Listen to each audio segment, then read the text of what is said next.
हम देख रहे हैं, जब देश भर में जो तमाम आचार्य वगैरह हैं, मंदिरों के पुरोहित हैं, वो कह रहे हैं कि जो अयोध्या मंदिर में उद्घाटन किया जा रहा है वो गलत है ना, मंदिर पूरा नहीं है, हम नहीं जाएंगे। कांग्रेस ने मना कर दिया है, पर बीजेपी इसको चुनावी रणनीति बनाते हुए मंदिर का उद्घाटन कर रही है और फिर से एक कोशिश है कि सांप्रदायिक नफरत उठाते हुए, सांप्रदायिक नफरत फैलाते हुए धर्म की नींव पर 24 का चुनाव हो। क्या देश का भला मंदिरों से ही होगा?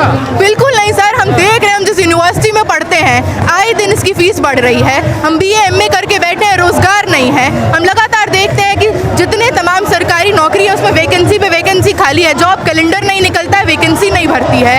हम देख रहे हैं टमाटर प्याज आलू आए साल महंगा होता जा रहा है। तो जो मुद्दे हैं हमारे, उस पर तो ये सरकार बात ही नहीं कर रही है। ये वही सरकार है जो हम देखते हैं IIT BHU में जो गैंगरेप हुआ, वहाँ पे तीनों जो कार्यकर्ता है बीजेपी के IT सेल के कार्यकर्ता है, जो तीनों अपराधी हैं। उदयपुर में रेप होता है, पता चलता है ABVP के कार्यकर्ता है।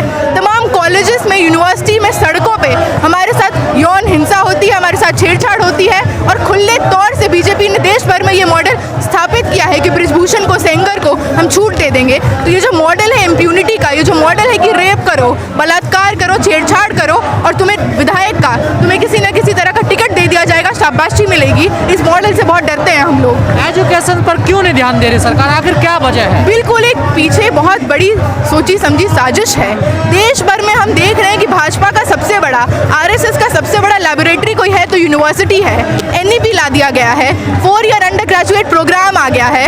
लगातार जितने टीचर्स प्रोग्रेसिव हैं, जितने टीचर्स एक विचारधारा के सामने झुके नहीं, उन तमाम टीचर्स को निकाल दिया जा रहा है और बीजेपी RSS एफिलिएटेड लोगों को रिक्रूट किया जा रहा है। तो बिल्कुल एक कोशिश है कि जो पढ़ने की जगह है, जो सोचने की जगह है और जो विरोध करना सिखाती है, ऐसी जगहों को खत्म कर दिया जाए। लेकिन बीजेपी कह रही है आप लोगों ने न्यू एजुकेशन पॉलिसी है वो पढ़ी नहीं है और बगैर पढ़े आप लोग विरोध कर रही है, तो ऐतिहासिक फैसला। बिल्कुल नहीं सर, एकदम पढ़ा है, वर्ड टू वर्ड पढ़ा है। ये ऐसी पॉलिसी है जिसमें एक बार भी रिजर्वेशन का मेंशन नहीं है। ये ऐसी पॉलिसी है जो देखती नहीं है कि मतलब आप किस समाज में किस तरह से वंचित लोग हैं, उसको ये पॉलिसी लीगलाइज करती है, उनके ड्रॉप आउट को लीगलाइज करती है। ये पॉलिसी कहती है कि अच्छा 4 साल का BA 3 साल का BA नहीं कर पाओगे तो 1 साल में सर्टिफिकेट लो, डिप्लोमा लो और निकल जाओ। ये सर्टिफिकेट और डिप्लोमा किसके लिए है? महिलाओं के लिए है, आदिवासियों के लिए और दलितों के लिए है। तो इस पॉलिसी के माध्यम से सरकार कह दे रही है कि दिल्ली विश्वविद्यालय, JNU, तमाम ऐसे उच्च शिक्षा के संस्थान जो देश के प्रीमियम इंस्टीट्यूशंस हैं, वहाँ पर तुम लोगों की औकात नहीं है पढ़ने की।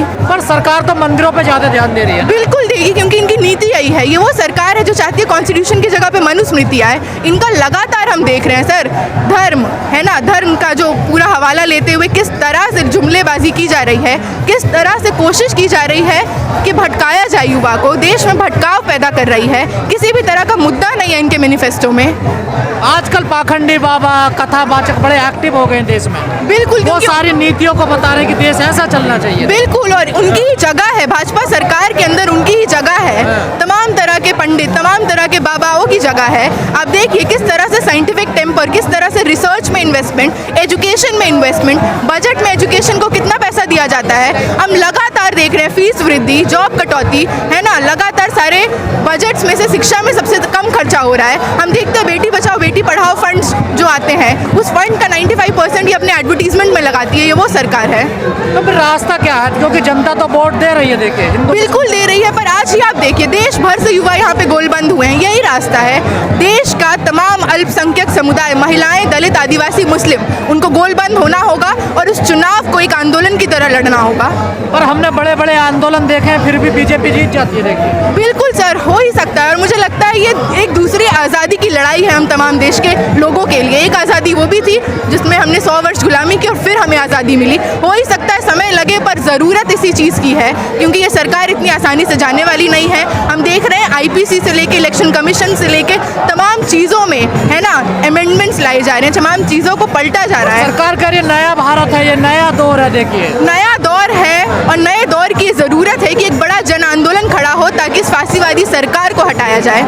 आंदोलनकारी तो डरे हुए हैं आजकल, बिल्कुल डरे हुए हैं, पर उसके बावजूद वही स्टूडेंट्स जो जेलों में बंद हैं, उन्हीं स्टूडेंट्स की लेगेसी को कंटिन्यू करते हुए उमर खालिद, शर्जील इमाम, तमाम ऐसे लोगों को याद करते हुए आज हम यहाँ पे आए हैं। तो आपको डर नहीं लगता है सरकार से? सर, हम क्लासरूम में सवाल भी कर रहे हैं। आप तो युवा है, अभी आपका बिल्कुल भविष्य है, फ्यूचर है। डर लगता है इसीलिए मजबूर हूँ ना। मेरे कैंपस में मेरे साथ छेड़छाड़ होगा और वो व्यक्ति गलती से बीजेपी का निकल जाए, क्या उसके खिलाफ कार्रवाई होगी? मैं जिस क्लासरूम में बैठती हूँ उसकी फीस इतनी बढ़ा दी गई है, एक्चुअली में मेरे पास पीएचडी करने के पैसे नहीं है, फेलोशिप खत्म कर दी गई है। मैं तो खुद के लिए भी लड़ रही हूँ कि आगे पढ़ पाऊँ। आप लगातार कह रहे हैं कि दलितों के बच्चे, पिछड़ों के बच्चे जो दूर दराज से आते हैं, सरकार ने ऐसा सिस्टम कर दिया वो अब पढ़ नहीं पाएंगे। बिल्कुल, मैं खुद बिहार से आती हूँ, है ना। बिहार में आप हालत देखिए, कोई शिक्षा का संस्थान नहीं है, हेल्थ केयर नहीं है, वहाँ से लोग माइग्रेट करके यहाँ पे आते हैं। हम ड्यू में एडमिशन लिए ये सोच के कि अच्छी है ना और सस्ती शिक्षा मिलेगी, पर लगातार शिक्षा को, क्वालिटी को घटाया जा रहा है। और फीस हमारे खुद के कोर्सेज में है ना 50%, 100% फी हाइक हुआ है। इलाहाबाद यूनिवर्सिटी में 400% फी हाइक हुआ है। ये बात कोई नहीं कर रहा है, मेन स्ट्रीम मीडिया नहीं दिखा रही है। पर स्टूडेंट्स, इस बार हमने देखा कि 25% SC, ST, OBC स्टूडेंट्स ने ड्रॉप आउट किया। तो देश का भविष्य क्या इन चीज़ों से बनेगा? एजुकेशन से, शिक्षा से, अच्छी यूनिवर्सिटी हो, या बड़े बड़े मंदिर बनाए जाएंगे, बड़े बड़े उद्घाटन किए जाएंगे? बिल्कुल, इनको यही लग रहा है कि बड़े बड़े मंदिरों से एक वर्ग को, एक जाति को, एक जेंडर को खुश कर लिया जाएगा, क्योंकि इनके सपने का जो भारत है वो भारत अपर कास्ट हिंदू आदमियों के लिए है ना। पर बाकी जो तमाम लोग हैं उनको ये समझना होगा कि जब वो भारत बन जाएगा हम तमाम लोगों की इसमें कोई जगह नहीं होगी। मीडिया का क्या कहना है आपको? मीडिया एक सबसे बड़ा टूल है आज के देश में, भाजपा के लिए काम कर रहा है। किस तरह से हम देखते हैं गांव देहात में हमारे दादा चाचा जो कुछ नहीं पढ़े हैं, किसान हैं, उन लोगों तक ये बात जा चुकी है कि JNU ड्यू देश विरोधी है। तो मीडिया का जो काम है, जो फोर्थ पिलर ऑफ डेमोक्रेसी होता था, अब वो भाजपा की एक टूल की तरह काम कर रहा है। हेट प्रोपेगेंडा कह लीजिए, मिस इन्फॉर्मेशन कह लीजिए, तमाम तरह का सांप्रदायिक नफरत फैलाने का काम कह लीजिए, ये बखूबी निभा रहा है ये मीडिया। तो क्या इसका कोई तोड़ है आप लोगों के पास? यही सर, तोड़ तो कैसे होगा, हमारे पास इतने कम रिसोर्सेज हैं। मीडिया अपना काम कर रहा है, देखिए मीडिया कर रहा है, पर इसी दौर की देन है कि ऑल्टरनेट मीडिया, पैरेलल मीडिया खड़ा हुआ है। यूट्यूब पे आप देखिए तमाम इस तरह के चैनल्स, तमाम आप जैसे लोग है ना, जो हम जैसे लोगों का सवाल कवर करते हैं। आज के दौर की यही देन भी है कि जब इतना बड़ा प्रभाव उस मीडिया का हमारा नहीं है ना। हम 1 लाख, 2 लाख, 2 मिलियन तक बिल्कुल, पर यही छोटी छोटी कोशिशों से कुछ होगा। हम देख रहे हैं पहलवान इतने टाइम तक इसी जंतर मंतर पे बैठे रहे, कुछ नहीं हुआ, पर किसान डटे रहे और 3 काले कानून वापस लिए गए। तो इस दौर में मीडिया कह रहा है कि राम मंदिर जाइए, हॉस्पिटल जाने की जरूरत नहीं पड़ेगी, फिर बताइए। बिल्कुल, ये बेहुदा इसका तोड़ यही है कि हम बात करें, हम अवेयर करें, हम गोलबंद करें तमाम लोगों को, और कोई तोड़ नहीं है। क्योंकि जितना पैसा, जितना कॉरपोरेट समर्थन बीजेपी को है, हम देख रहे हैं हादसे में क्या हो रहा है।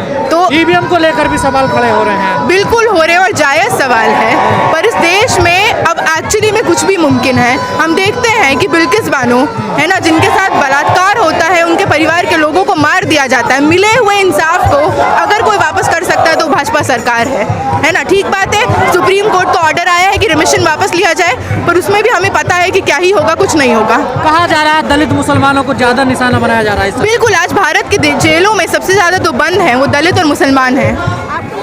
जाति को देखते हुए हमें नहीं लगता है, जिस दिन चले, क्योंकि हम ये पैटर्न देख रहे हैं ना मैम। मैंने अभी बोला इसी जंतर मंतर पे पहलवान बैठे रहे, एंड में उनको रेसलिंग छोड़ना पड़ा, क्योंकि सरकार बेटी बचाओ बेटी पढ़ाओ की सरकार नहीं है, रेपिस्ट बचाओ की सरकार है। सेंगर से लेके ब्रिजभूषण से लेके वही सरकार है। हम देखते हैं हाथरस में गैंग रेप होता है, गैंग रेप करने वालों के समर्थन में रैलियाँ निकालती है सरकार। पढ़ते हैं, जब संविधान को पढ़ते हैं तो हमें स्कूल में भी पढ़ाया जाता है कि जो स्टेट है, जो सरकार है, वो उसको न्यूट्रल रहना चाहिए, किसी भी एक धर्म को फेवर नहीं करना चाहिए, है ना। सरकार जब एक धर्म के पक्ष में या एक धर्म को अपनी नींव बना के एक चुनाव लड़ती है तो वही देश के पतन का एक साफ साफ प्रमाण है। आप संविधान पढ़ती हैं, मनुस्मृति नहीं पढ़ती हैं? मनुस्मृति भी पढ़े हैं, इसलिए पढ़े हैं ताकि बता पाए कि क्या क्या गलत है। एक ऐसा लॉ जिसको ये कह रहे कॉन्स्टिट्यूशन में लाएंगे, जो लॉ कहता है ना कि महिलाओं की जगह देश में नहीं है। महिलाएं वो हैं जिनको जब बच्ची हो तो पिता, फिर पति, फिर भाई, बाप, कोई ना कोई हमेशा उनका काम संभाले, उनको आज़ादी ना मिले। किसी भी तरह से लोअर कास्ट से आने वाले लोग अगर वेद को पढ़ते हुए सुन लेते हैं तो कान में शीशा पिघला के डाला जाए। तो इस तरह की बात करने वाले लॉ को ये लोग मानते हैं और उसको अबाइड करते हैं। तो ऐसी सरकार की मुझे लगता है भारत में जगह नहीं हो। जो आपका सवाल था सर, ये यही है कि यही कोशिश की जा रही है कि देश में रोजगार, शिक्षा, महिला सुरक्षा, तमाम मुद्दे जो देश के मुद्दे हैं उस पर बात ना हो। हम देख रहे हैं कि इस तरह का कोई प्रोविज़न आया है कि आप ऑनलाइन प्रसाद ऑर्डर कर सकते हैं, 51 रुपये लगेगा और आपके घर पे डिलीवरी होगी। अरे सर, पूरा कोविड निकल गया, बेड नहीं थे, अस्पताल नहीं थे, तब कहाँ थी इस तरह की सुविधाएं कि ऑनलाइन आप करिए कुछ। हो ही सकता है कितने लोगों के परिवार वाले मरने से बच जाते। भगवान का आशीर्वाद है ना, देखिए सब कुछ भगवान का से होता है। तो ये वो देश नहीं है जहाँ पे एक धर्म चलता है, यहाँ पे तमाम धर्मों के लोग रहते हैं। और मुझे लगता है एक स्टेट को तमाम धर्मों का रिस्पेक्ट करते हुए एक सेक्युलर स्टेट बना रहना चाहिए। अब हिंदू राष्ट्र बनेगा ना, देखिए बात। कोशिश वही है, पर वो बनने नहीं देंगे। मीडिया में लोग भगवा वस्त्र पहन करके एंकरिंग कर रहे हैं और बिल्कुल। दिखा रहे हैं प्राण प्रतिष्ठा की। बिल्कुल, वो एंकरिंग से ज़्यादा वो अपने क्या कहते हैं एक लॉयल्टी का प्रमाण दे रहे हैं कि हम किसकी तरफ हैं, है ना। नौकरी बचाने वाले तमाम लोग इसका प्रमाण अभी दे रहे हैं। हम यूनिवर्सिटीज़ में देख रहे हैं तमाम लोग जो एक टाइम पे प्रोग्रेसिव होते थे, हमारे आर्ट्स फैकल्टी पे जहाँ पे हमारी एमए की क्लासेस लगती है, सुबह शाम शाखा होती है, और वो प्रोफेसर्स जो कभी प्रोग्रेसिव या कुछ होते थे वो भी उनमें शामिल है। और देश से तमाम कोनों से स्टूडेंट्स यहाँ पे आए हैं, युवा यहाँ पे आए हैं, और इस प्रोटेस्ट का नारा है कि save education, reject NEP, save India, reject BJP. और बिल्कुल इसी मांग के साथ हम आए हैं कि 24 का चुनाव नज़दीक है। इस बार हम तमाम लोगों से, तमाम लोग जो इस प्रोटेस्ट में आए हैं वो इस बात को समझते हुए आए हैं कि 24 के चुनाव में हम तमाम युवा, हम देश के जो छात्र हैं, हम सांप्रदायिक नफरत, हम जातिवाद, हम महिलाओं की असुरक्षा, इन तमाम मुद्दों पे वोट नहीं करेंगे। हम जुमलों पे वोट नहीं करेंगे। हम वोट करेंगे कि कितने रोजगार बढ़े, हम वोट करेंगे कि शिक्षा में कितनी बेहतरी हुई, हम वोट करेंगे कि महिलाएं सड़क पे खुद को महफूज मानती हैं कि नहीं इन मुद्दों पे। और जनता तो वोट धर्म पर दे रही है ना, मन बिल्कुल दे रही है, और ये कोशिश भी है।